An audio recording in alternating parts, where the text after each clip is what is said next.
ساگر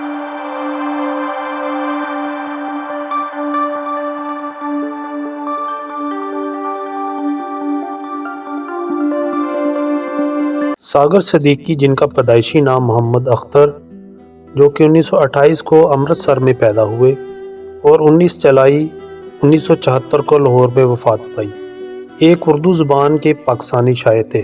اصل خاندان ان کا امبالہ سے تھا اور وہ پیدا بھی امبالہ میں ہوئے۔ سال 1964 کا تھا۔ گھر میں ہر طرف افلاس اور نکبت کا دور دورہ تھا۔ ایسے میں تعلیم کا کیا سوال؟ محلے میں ایک بزرگ حبیب حسن رہتے تھے، انہی کے پاس جانے آنے لگے۔ جو کچھ پڑھا انہی سے، اس کے بعد شاید ورنیکولر میڈل کے کچھ درجے بھی پاس کر لیے۔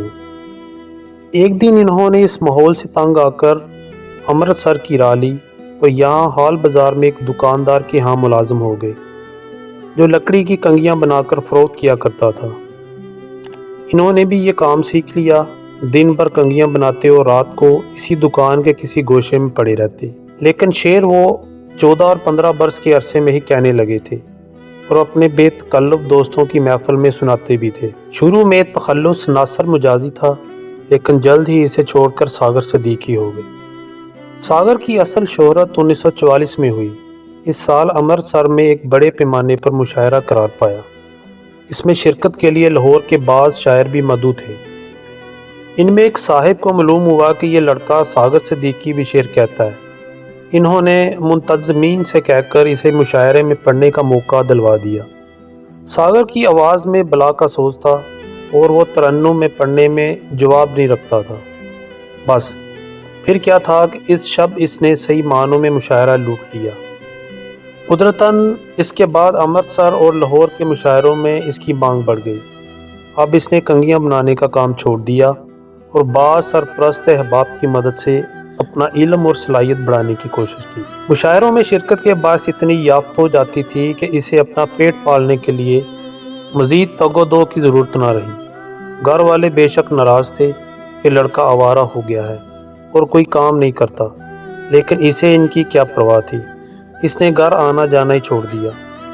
کلام پر اصلاح لینے کے لیے لطیف انور گرداسپوری مرحوم کا انتخاب کیا اور ان سے بہت فیض اٹھایا۔ 1947 میں پاکستان بنا تو وہ امرتسر سے لاہور چلا گیا۔ یہاں دوستوں نے اسے ہاتھوں ہاتھ لیا۔ اس کا کلام مختلف پرچوں میں چھپنے لگا۔ سینما فلم بنانے والوں نے اسے گیتوں کی فرمائش کی اور اسے حیرتناک کامیابی ہوئی۔ اس دور کی متعدد فلموں کے گیت ساگر کے لکھے ہوئے ہیں۔ اس زمانے میں اس کے سب سے بڑے سرپرست انور کمال پاشا، جو پاکستان میں فلم سازی کی صنعت کے بانیوں میں ہیں، انہوں نے اپنے بیشتر فلموں کے گانے ساگر سے لکھوائے اور یہ بہت مقبول ہوئے۔ 1947 سے 1952 تک ساگر کی زندگی کا زیری دور کہا جا سکتا ہے۔ وہ لاہور کی کئی روزانہ اور ہفتہ وار پرچوں سے منسلک ہو گیا، بلکہ بعض جریدے تو اسی کی عدالت میں شائع ہوتے رہے۔ لیکن اس کے بعد شامت اعمال سے حالات نے ایسا پلٹا کھایا کہ وہ کہیں کا نہ رہا اور اخیر میں صحیح معنوں میں مرقع عبرت بن گیا۔ 1952 کی بات ہے کہ وہ ایک ادبی ماہنامے کے دفتر میں بیٹھے تھے۔ انہوں نے سر درد کی شکایت کی۔ پاس ہی ایک اور شاعر دوست بھی بیٹھے۔ انہوں نے تعلق خاطر کا اظہار کیا اور ایک اخلاص ہمدردی میں انہیں مارفیا کا ٹیکہ لگا دیا۔ سر درد تو دور ہو گیا، لیکن اس معمولی واقعے نے ان کے جسم کے اندر نشہ بازی کے تناور درخت کا بیج بو دیا۔ بدقسمتی سے ایک اور واقعے نے اس رجحان کو مزید تقویت دی۔ اس زمانے میں وہ انارکلی لاہور میں ایک دوست کے والد، جو پیشے کے لحاظ سے ڈاکٹر تھے، متب کے اوپر کی منزل میں رہتے تھے۔ اسی کمرے میں ان کے ساتھ ایک دوست بھی مقیم تھے۔ ان صاحب کو ہر طرح کے نشوں کی عادت تھی، ہوتی کو کون ٹال سکتا ہے۔ ان کی صحبت میں ساگر بھی رفتہ رفتہ اولاً بھنگ اور شراب اور ان سے گزر کر افیون اور چرس کے عادی ہو گئے۔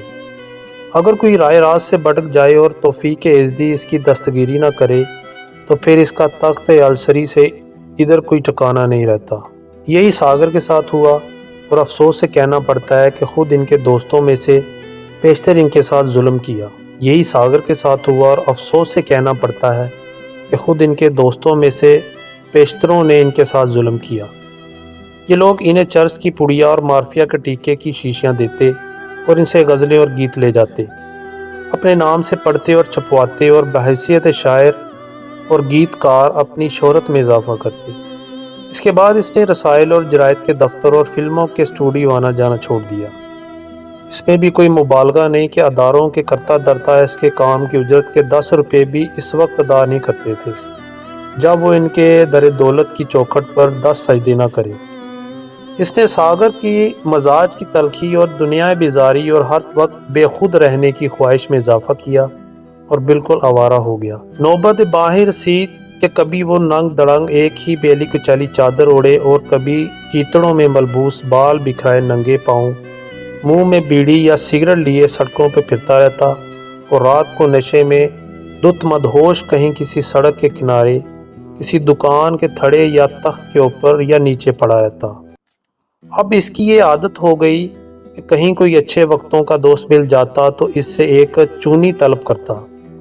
اس کی یہ چونی مانگنے کی عادت سب کو معلوم تھی، چنانچہ بار بار ایسا ہوا کہ کسی دوست نے اسے سامنے سے آتے دیکھا اور فوراً جیب سے چونی نکال کر ہاتھ میں لے لی۔ پاس پہنچے اور الیک سلیک کے بعد مصافحہ کرتے وقت چونی ساگر کے ہاتھ پہ چھوڑ دی۔ وہ باغ ہو جاتا، یوں شام تک جو 10-20 روپے جمع ہو جاتے وہ اس دن کے چرس اور مارفیا کے کام آتے۔ جنوری 1974 میں اس پر فالج کا حملہ ہوا۔ اس کا علاج بھی چرس اور مارفیا سے کیا گیا۔ فالج سے تو بہت حد تک نجات مل گئی، لیکن اس سے دائیں ہاتھ ہمیشہ کے لیے بیکار ہو گیا۔ پھر کچھ دن بعد منہ سے خون آنے لگا اور یہ آخر تک دوسرے تیسرے جاری رہا۔ ان دنوں خوراک برائے نام تھی، جسم سوکھ کر ہڈیوں کا ڈھانچہ رہ گیا تھا۔ سب کو معلوم تھا کہ اب وہ دن دور نہیں جب وہ کسی سے چونی نہیں مانگے گا۔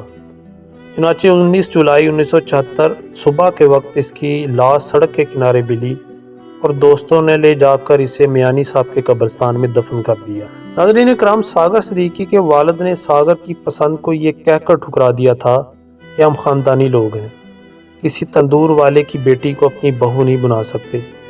غصے میں اس لڑکی کے گھر والوں نے لڑکی کی شادی پنجاب کے ایک ضلع حافظ آباد میں کر دی جو کامیاب نہ ہوئی، لیکن ساگر اپنے گھر کی تمام آسائش و آرام چھوڑ چھاڑ کر لاہور رہنے لگا۔ جبکہ اس کی محبوبہ کو پتہ چلا ساگر داتا دربار ہے تو وہ داتا صاحب آ گئی۔ کافی تلاش کے بعد آخر تاش کھیلتے ہوئے ایک نشئیوں کی جرمٹ میں ساگر مل ہی گیا۔ اس نے ساگر کو اپنے ساتھ چلنے کو کہا اور یہ بھی بتایا کہ مجھے میرے خاوند نے ہاتھ تک نہیں لگایا اور ہماری داستان محبت سن کر مجھے طلاق دے دی ہے۔ اب اگر تم چاہو تو مجھے اپنا لو۔ ساگر نے کہا، بندہ پرور کوئی خیرات نہیں، ہم وفاؤں کا صلہ مانگتے ہیں۔ غربت، ڈپریشن، ٹینشن کی وجہ سے ساگر صدیقی کے آخری چند سال نشے میں گزرے اور وہ بھیک مانگ کر گزارا کیا کرتے تھے، گلیوں میں فٹ پاتھ پر سویا کرتے تھے۔ لیکن اس وقت بھی انہوں نے شاعری لکھنا نہ چھوڑی۔ ان کا مشہور شعر ہے کہ میری غربت نے میرے فن کا اڑا رکھا ہے مذاق، تیری دولت نے تیرے عیب چھپا رکھے ہیں۔ زندگی جبر مسلسل کی طرح کاٹی ہے، جانے کس جرم کی سزا پائی ہے یاد نہیں۔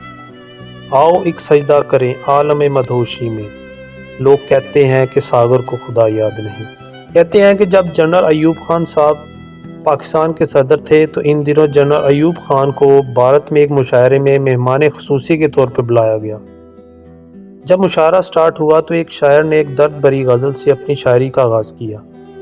جب وہ شاعر شاعری کر کے فارغ ہوا تو جنرل صاحب اس شاعر کو کہتے ہیں کہ محترم، جو غزل آپ نے سٹارٹ میں پڑھی بہت درد بھری غزل تھی، یقیناً کسی نے خون کے آنسوں سے لکھی ہوگی، اور داد دیتے ہوئے کہا کہ مجھے بہت پسند آئی ہے۔